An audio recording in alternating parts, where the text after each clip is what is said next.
ஐயா உங்க பேரு டிஆர், உங்க பேச்சு வெகுஜோரு, அத பார்க்க ஆயிரக்கணக்கான பேர் ரசிக்க வந்திருக்காங்க பாரு, அதுதான் எங்க திருப்பூர். சரிங்க, நீங்க விஷயத்துக்கு வாங்க. யா பானையிலே சோறு இருந்தா பூனைகளும் சொந்தமாடா, சோதனையே பங்கு வச்சா சொந்தமில்லே பந்தமில்லே. இப்ப உலகத்துல சோதனையை பங்கு வச்சு பாருங்க, சொந்தமும் இருக்காது பந்தமும் இருக்காது. இந்த உரிச்ச வெங்காயத்தை அறிஞ்சா கண்ணுல தண்ணி வருதோ இல்லையோ தெரியல, உறவுன்னு சொல்லிட்டா போது சும்மா போல போல போல போல நம்ம ஆளுக்கு பூரா கண்ணீர் விடுவாங்க. அதெல்லாம் உறவு கண்ணீர் விட்டு எது தெரியுங்களா? காரியம் சாதிக்கிற தந்திரம். உறவுங்கிறது நம்ம இதயத்துல வச்சிருக்கிற அன்பு பண்புங்கிறாங்க சார். அந்த இதயம் இருக்கு இல்லைங்களா, அந்த இதயத்தை எடுத்து ரெண்டா பொளந்து பாருங்க, 4 அறை இருக்கும். 4 ஆர்டிகல் வென்ட்ரிகல் இருக்கும். அதுல ரத்தம் இருக்குதுன்னு சொல்றாங்க. அதுல ரத்தம் மட்டும் இல்லைங்க ஐயா, நம்மளால உதட்டளவுல உறவாடி குழி தோண்டின கதைகள் 4000 4 லட்சம் 4 கோடின்னு பலது இருக்குது ஐயா. அதை நீங்க படம் எடுக்க கூட பயன்படுத்தலாம், அத்தனை இருக்கு சார். உறவுன்னு சொல்றவங்க உறவாடி பின்னால குழி பறிக்கிறவங்களா இருக்கிறாங்க, அவங்கள பத்தி பேச போறீங்க. இரவும் பகலும் சேர்ந்ததுதான் பொழுதுகள், இளமையும் முதுமையும் சேர்ந்ததுதான் பருவங்கள், பிறப்பும் இறப்பும் சேர்ந்ததுதான் வாழ்க்கை, விருப்பும் வெறுப்பும் சேர்ந்ததுதான் முடிவுகள், வெற்றியும் தோல்வியும் சேர்ந்ததுதான் போட்டிகள், இன்பமும் துன்பமும் சேர்ந்ததுதான் வாழ்க்கை. சார், இன்பத்துல கை கொடுக்க எத்தனையோ பேர் வருவாங்க, ஆனா துன்பத்துல கை கொடுக்க வர்றதா சார் உறவுகள். சார், கல்யாண பத்திரிக்கை பார்த்திருப்பீங்க. கல்யாண பத்திரிக்கைன்னா என்ன போட்டிருக்காங்க? சுற்றம் சூழ வருகை தந்தேன்னு போட்டிருக்காங்க. அதுலதான் சார் உறவுகள் இருக்கு. அக்கா ஒரு நிமிஷம், நீங்க எந்த காலத்துல இருக்கிறிய? இன்னும் சின்ன பிள்ளைத்தனமாவே இருக்கிறிய? சொல்லுப்பா. சார், நீ அப்ப பெரிய பிள்ளைத்தனமா ஆயிட்டியா? சரி பேசு சார். ஏன் தெரியுமா பத்திரிகையில அப்படி பேர் போடுறாங்க? உறவுக்காக இல்ல, வரவுக்காக. அந்த கொட்டை எழுத்துல பெருசு பெருசா போட்டு பாருங்க, அவங்களும் போய் நிறைய வைக்கணும். அந்த சின்ன இடத்துல சின்ன சின்னதா போட்டு பாருங்க, அவங்களாம் போய் கொஞ்சம் கம்மியா வைக்கணும். நான் நினைக்கிறேன் அவங்க சொந்தக்காரங்க பத்திரிக்கை அவங்க பேர் முதல்ல போட்டிருப்பாங்க போல, அதான் அனுபவத்துல சொல்றாங்க. சார், ஏதாவது ஒரு கல்யாண பத்திரிக்கை என்னை மாப்பிள்ளையா போடுங்க சார். நல்ல ஒரு பொண்ணா பார்த்து பக்கத்துல போடுங்க சார். சினிமா டைரக்டர் எல்லாம் படம் எடுத்தீங்க உறவுகளை பத்தி. மாப்பிள்ளை அவங்க தானே? ஆமா சார். அம்மாட்ட சொல்லுவாரு. இல்ல சார், சாவுட்னா இப்போ கல்யாணம் விடுனா நான் தான் மாப்பிள்ளை ஆகணும், சாவுட்னா நான் தான் பணம் ஆகணும். வாடகத்துக்கான வழியை யோசியா ஐயா.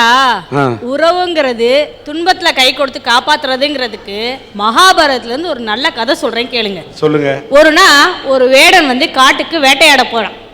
அப்ப அந்த பக்கமா ஒரு மான் ஒண்ணு போச்சு. அந்த மானை பார்த்து அந்த அம்பை விட்டாங்க ஐயா. மான் மேல அந்த அம்பு படலை, பக்கத்துல இருந்த ஒரு மரத்துல பட்டுடுச்சு. அந்த விஷ அம்பு பட்ட உடனே அந்த மரம் கொஞ்சம் கொஞ்சமா பட்டு போக ஆரம்பிச்சிருச்சு. அந்த மரத்துல இருந்த கிளி பறவைகள் மற்ற ஜீவராசிகள் எல்லாமே வேற மரத்தை நோக்கி போக ஆரம்பிச்சிருச்சு. ஆனா அந்த மரப்பொந்துல ஒரே ஒரு கிளி மட்டும் வசிச்சதுங்கய்யா. அந்த மரம் பட்டு போக அந்த கிளியும் அங்கதான் இருப்பேன்னு சொல்லிட்டு கொஞ்சம் கொஞ்சமா உயிர் விட ஆரம்பிச்சிச்சு. இந்த காட்சியை வானத்திலிருந்து தேவேந்திரன் பார்த்தாங்கய்யா. பார்த்துட்டு இறங்கி அந்த கிளி கிட்ட கேட்கிறாரு, ஏன் கிளியே, இந்த வனத்துல தான் உனக்கு நிறைய மரங்கள்லாம் இருக்குல்ல, நீ ஏன் இந்த பட்டு போன மரத்திலேயே கூடு கட்டி வாழ்ந்துட்டு இருக்கன்னு கேட்கிறாரு. அதுக்கு அந்த கிளி சொல்லுதுங்கய்யா, நேற்று வரைக்கும் இந்த மரம் தான் எனக்கு ஒரு பாதுகாப்பான இருப்பிடத்தை கொடுத்துச்சு, உண்ண உணவு கொடுத்துச்சு. இன்னைக்கு இந்த மரம் பட்டு போச்சுங்கிறதுக்காக இந்த மரத்தை விட்டுட்டு நான் போறது தர்மமாகாது. அதனால இந்த மரம் உயிரோடு இருக்கிற வரைக்கும் நானும் இருந்துட்டு கூடவே உயிரை விட்டுருவேன் அப்படின்னு சொல்லிச்சுங்கய்யா. கிளி சொன்னதை கேட்டு ரொம்ப சந்தோஷமாயி, கிளியே உனக்கு என்ன வர வேணும்னு கேட்குறாருங்க. அப்ப கூட அந்த கிளி தனக்காக ஒரு வரம் கேட்காம அந்த மரம் நல்லபடியா தழைச்சு வளரணும்னு தான் கேட்டுச்சு. உடனே அந்த மரமும் நல்லா தழைச்சு வளர்ந்துச்சு, அந்த கிளியும் நல்லா இருந்துச்சு. இது மாதிரி தானுங்கய்யா நம்ம வாழ்க்கையிலையும் நம்ம சொந்தக்காரங்க கஷ்டப்படுறப்ப நாம கை தூக்கி விட்டோம்னா அவங்களும் நல்லா இருப்பாங்க, நாமளும் நல்லா இருப்போங்கிறத பத்தி தானுங்க அவங்க கிட்ட சொல்ல வந்திருக்கேன். சபாஷ், உறவை என்ன அழகா விளக்குனீங்கம்மா, சூப்பர். சார் சாமியே சிம் கார்டுக்கு அலையுதான், பூசாரி புது செல்லு கேட்டாராம். புது செல்லு புது மொழியெல்லாம் எடுத்து விடுறியாத்தா? இப்படி இருக்கு இவங்க சொல்ற கதை. இந்த சொந்தக்காரங்க இருக்கா பாத்தியலா, அவங்க எப்படி தெரியுமா, ஈர பேனாக்கி பேனை பெருச்சாலி ஆக்கி விடுவாங்க. சார் உறவுங்கிறாங்களே, அந்த உறவை பத்தி நானும் கொஞ்சம் சொல்றேன் கேளுங்க. எங்க ஊர்ல எல்லாம் வரதட்சணை கொடுமை தலை விரிச்சு ஆடுது. ஒரு பொண்ணை கல்யாணம் பண்ணி கொடுக்கணும்னா 5 லட்சம் ரூபா இருந்தாதான் அந்த பொண்ணுக்கு கல்யாணம் நடக்கணும். எங்க வீட்டுக்கு பக்கத்துல 26 வயசாகி அந்த அக்காவுக்கு கல்யாணம் நடக்கல. அப்போ உறவினர்கள்லாம் சேர்ந்தாங்க, நீ அம்மா கவலைப்படுற, நான் உனக்கு கல்யாணம் பண்ணி வைக்கிறேன்னு. அந்த அக்காவுக்கு கல்யாணமும் நடந்துச்சு. கல்யாணம் ஆகி போன 3ஆம் நாள் ஒரு நியூஸ் வந்துச்சுங்க சார், அவங்க கணவருக்கு எய்ட்ஸ்ன்னு. அப்போ அந்த அக்கா துடிச்சாங்க, கண்ணீர் விட்டாங்க.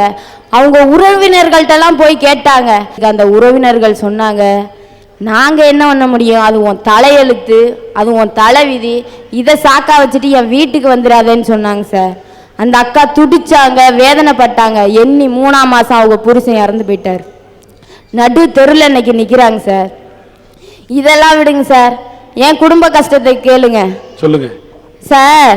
இந்த பொண்ணு என்ன உறவினர்களை பற்றி இப்படி பேசுதுன்னு நீங்கள் நினைக்கலாம். என் உறவினர்கள் என்னை காயப்படுத்தினதை கேளுங்க, நான் சொல்கிறேன். எங்கள் அப்பா ஒரு சாதாரண குடும்பத்தை சேர்ந்தவங்க, ரொம்ப கஷ்டம். 1 ரூபாய்க்கு உப்பு வாங்கி போட முடியாத நிலமையில இருந்தோம் சார். எங்கள் அப்பா சைக்கிள் ஸ்டாண்டில் போயிட்டு தினமும் கொண்டு வர்ற அந்த 10 ரூபா காசை வச்சு ஒருவேளை கஞ்சி குடிப்போங்க சார். அவ்வளோ வேதனை எங்கள் வீட்டில். அப்படி இருந்த சூழ்நிலையில் எங்கள் அம்மாவுக்கு ஒரு நாள் முடியாமல் வந்துடுச்சு. அப்போ ஹாஸ்பிட்டலில் கொண்டு போய் சேர்த்தாங்க சார். சார் சொன்னார், மூக்கில் சைனஸ் ப்ராப்ளம் வந்திருக்கு, 2 மூக்குலையும் சதை வளர்ந்துருக்கு, எலும்பு தாறுமாறாக வளர்ந்துருக்கு, ஆப்ரேஷன் பண்ணணும்னு. வழி இல்லை. நேராக என் தாய் மாமன்ட்ட ஓடுனேன். மாமா, அம்மாவுக்கு இது மாதிரி சதை வளர்ந்துருக்கு, விட்டா செத்து போயிடும் போலுக்கு, ஒரு 25,000 ரூபா பணம் கேட்குறாங்க, குடும்பமான்னு சொன்னேன். நீ ஏன் கவலைப்படுறக்கா, உன் சொந்த தம்பி நான் இருக்கேன், உனக்கு 25,000 இல்லைக்கா 30,000 தர்றேங்க்கா, நீ கவலைப்படாதக்கா, எப்போக்கா வேணும்னு கேட்டாங்க. 3 மாசத்துல தா தம்பின்னு சொன்னாங்க. அந்த 3 மாசம் எங்கள் அம்மா கழிக்கப்பட்ட பாடு எனக்கு தாங்க சார் தெரியும். மூக்குனால மூச்சு விட முடியாமல் எப்போ அந்த 3 மாதம் வரும், எப்போ நம்ம ஆப்ரேஷன் பண்ணலான்னு காத்துட்டு இருந்தாங்க. 3 மாதமும் வந்துச்சு. ஆப்ரேஷனுக்கு ரெடியெல்லாம் பண்ணிட்டு எங்கள் அம்மா போய் எங்கள் மாமாட்ட கேட்டாங்க, தம்பி ஆப்ரேஷனுக்கு பணம் தர்றேன்னு சொன்னியேப்பா, கொடுப்பான்னு. நீ யாருன்னு கேட்டாங்க சார். நீ யாருன்னு கேட்டாங்க. எங்கள் அம்மா துட்டிச்சாங்க. டே நம்ம கூட பிறந்தவளான்னு கேட்டாங்க. அதுக்கு எங்கள் மாமா என்ன சொன்னாங்க தெரியுமா, நீ என் கூட பிறந்தவளா, கூட பிறந்தா பணம் வந்துருமா, நீ செத்தாலும் பரவாயில்ல பொழைச்சாலும் பரவாயில்ல, என் வீட்டை காலி பண்ணின்னு சொல்லிட்டாங்க சார். எங்கள் அம்மா சுருண்டு வந்து படுத்தாங்க, மூக்குனால மூச்சு விட முடியல. அந்த நேரத்தில் எங்கள் தாத்தா பாட்டி என் சின்ன மாமாவும் வந்து ஆறுதல் சொன்னாங்க. நீ ஏன் கவலைப்படுற, இப்போ ஆப்ரேஷன் பண்ண முடியலனாலும் பரவாயில்ல, இன்னும் ஒரு 6 மாதம் கழிச்சு ஆப்ரேஷன் பண்ணிக்கலாம், வீட்டில் ஒரு பொட்டை பிள்ளை வச்சுருக்க, அந்த பிள்ளைக்கு என் சின்ன தம்பியை கல்யாணம் பண்ணி கொடு, வாழ்க்கை நல்லா இருக்கும் அப்படின்னு சொன்னாங்க. எங்கள் அம்மாவும் சரின்னு சொல்லி நிச்சயதார்த்தத்துக்கெல்லாம் ஏற்பாடு பண்ணாங்க. எண்ணி 3ஆம் மாதம் எங்கள் மாமா பத்திரிக்கையோட வீட்டுக்கு வந்தாங்க. எதுக்கு தெரியுமா, அக்கா எனக்கு கல்யாணம், நாளைக்கு விடிஞ்சான கல்யாணம் வந்துருங்கன்னு சொன்னாங்க. அப்போ நான் கேட்டேன், மாமா நானா உன்னை கல்யாணம் பண்ணிக்கிறேன்னு சொன்னேன், நீனா தானே எங்கள் வீட்டில் வந்து பொண்ணு கேட்ட, நான் எதுவும் கல்யாணம் பண்ணிக்கிறேன்னு சொன்னேன்னா, என் மனசுக்குள்ளே இவ்வளோ ஆசையாக வளர்த்துட்டு எப்படி மாமா அடுத்த பொண்ணு கழுத்துல உனக்கு தாலி கட்ட முடியுதுன்னு கேட்டேன். அப்போ எங்கள் மாமா சொன்னாங்க, அவங்க வீட்டில் 2 லட்சம் ரூபா பரிவனம் கொடுக்குறாங்க, உங்கள் வீட்டில் 10 பைசாவுக்கு வழி இருக்கான்னு கேட்டாங்க சார், கேவலம் பணத்துக்காக. அப்போ துடிச்சேன். ஒரு ஆட்டை குளிப்பாட்டி பொட்டு வச்சு மாலை போட்டு ஒரே தான் வெட்டுற மாதிரி என்னுடைய ஆசைகள் கனவுகள் லட்சியங்கள் எல்லாத்தையும் தூள் தூளாக ஆக்கிட்டாங்க சார். அப்போ மனசு உடஞ்சி எங்கள் வீட்டில் கிடக்கும் போது என் தம்பி அங்கேருந்து வந்தான். அம்மா வயிறு பசிக்குதுமா சோறு போடுமான்னு கேட்டா. ஆனால் எங்கள்கிட்ட வழி இல்லை, தம்பி கொஞ்சம் பொறுத்துக்கையா, நைட்டு எப்படியாவது அப்பா 10 ரூபா காசு கொண்டு வந்துருவாங்க, சாப்பாடு போடலான்னு சொன்னேங்க சார். அப்போ துடிச்சா, வழி இல்லை, சுருண்டு போய் ஒரு மூலையில் கிடந்தாங்க சார். அப்போ எங்கள் அம்மா சோறு வடிக்கிற பாத்திரத்தை நெளிச்சு விற்று 1.5 ரூபாய்க்கு டீ வாங்கி கொடுத்தாங்க சார் அவனுக்கு. அப்போ எழுந்திரிச்சு அந்த அவன் சொன்னா, அம்மா நமக்கு மாமாலாம் உதவி செய்யலை, எந்த உறவினரும் உதவி செய்யலை, நம்ம எல்லாரும் செத்து போயிடுவோமா, இந்த சொந்தக்காரங்கள்ட்ட இருக்க வேண்டாம்னு சொல்லி மருந்தெல்லாம் வாங்கி வச்சுட்டு எல்லாம் கோழி வர உட்காந்து எங்க அம்மாட்ட சொன்னேங்க சார். நீ கவலைப்படாதம்மா, இந்த ஜென்மம் இல்லம்மா, அடுத்த ஜென்மத்துல நிச்சயம் நான் உன் மகளா பிறந்து ஆப்ரேஷனுக்கு பணம் கொண்டு வர்றேம்மா அப்படின்னு சொல்லி அழுதேன் சார். அந்த டயத்துல என் தங்கச்சி ஒரு பாட்டை ஞாபகப்படுத்தினா, வாழ்க்கை என்றால் 1000 இருக்கும், வாசல் தோறும் வேதனை இருக்கும், வந்த துன்பம் எதுவென்றாலும் வாடி நின்றால் ஓடுவதுங்க. அந்த பாட்டுனால எனக்குள்ள ஒரு தன்னம்பிக்கை பிறந்துச்சுங்க சார். எனக்குள்ள ஒரு வைராக்கியம் பிறந்துச்சு. நம்மளெல்லாம் உறவினர்கள் வெறுத்தாலும் என் உள்ளங்கை விடலைன்னு எல்லாரையும் வாழ வைக்கிற திருப்பூருக்கு வந்தேன். அந்த திருப்பூர் என்னை கைவிடலைங்க சார்.